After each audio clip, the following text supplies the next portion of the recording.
चमकी हो जानो मन के गुलाब तू गमकी हो जैसे चमकेला चान तू चमकी हो जानो मन के गुलाब तू गमकी हो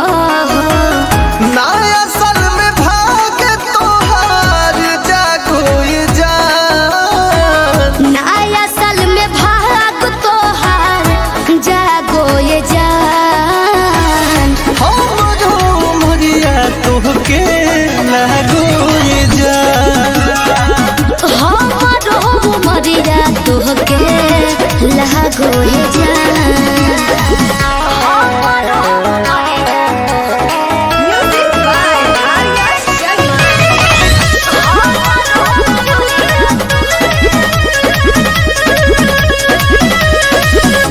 दिल से ही दुआ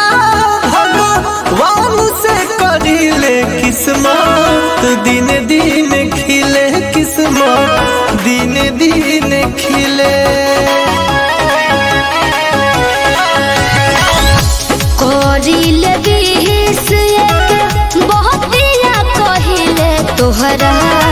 हर चीज मिले जा हर चीज मिले दुख सब देहिया से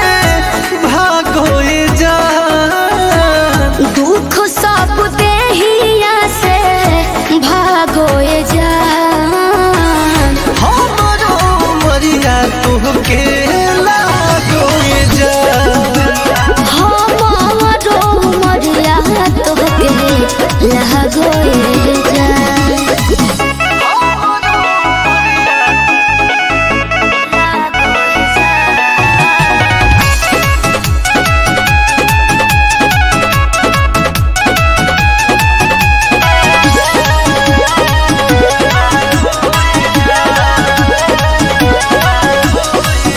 खुश रह जान तोहरा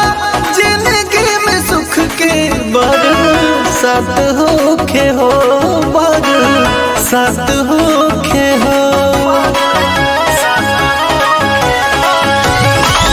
गरवा लगाही हंस के तोहरा से हरदम मुलाकात होखे हो मुलाकात होखे हो केहू ना